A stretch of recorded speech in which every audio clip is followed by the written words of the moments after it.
Gospel reflection tayo for the day.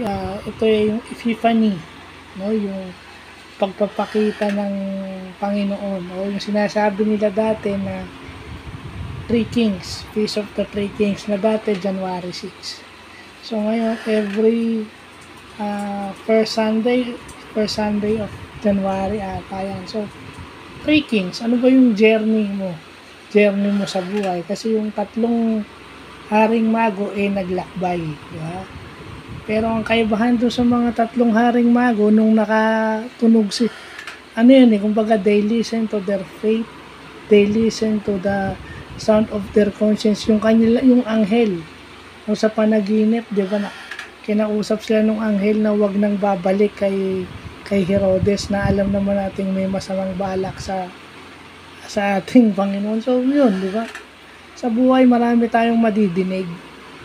Pero dapat lang natin yung dapat nating marinig.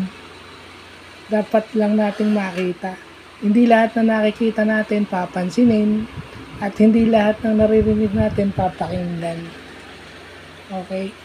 Kasi lagi nyo sinasabi ng gut feel nyo o sinasabi ng konsensya nyo. Well, siguraduhin nyo munang galing sa konsensya nyo yun at saka gut feel. Kasi hindi naman lahat ng sinasabi ng konsensya nyo o gut feel. Yeah?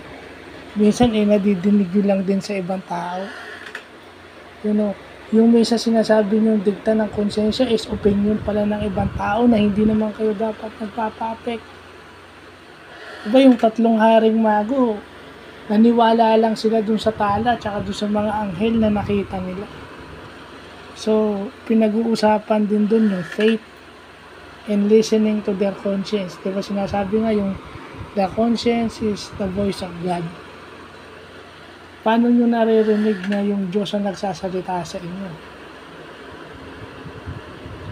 Simple lang ang sagot dun. Isa sa mga sagot dun, prayer.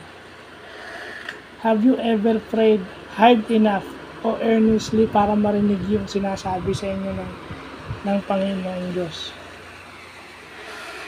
To filter out yung dapat yung marinig at yung dapat yung makita. So yun na yung sinasabi ng Epiphany ngayong araw. Kasi bukas daw, baptism na ni Lord. So tapos na yung Christmas season. Yun naman yung baptism, di ba? Kung si Lord nga nagpabinyag, so dapat tayo may ginagawa rin as binyagan. So yun lang po.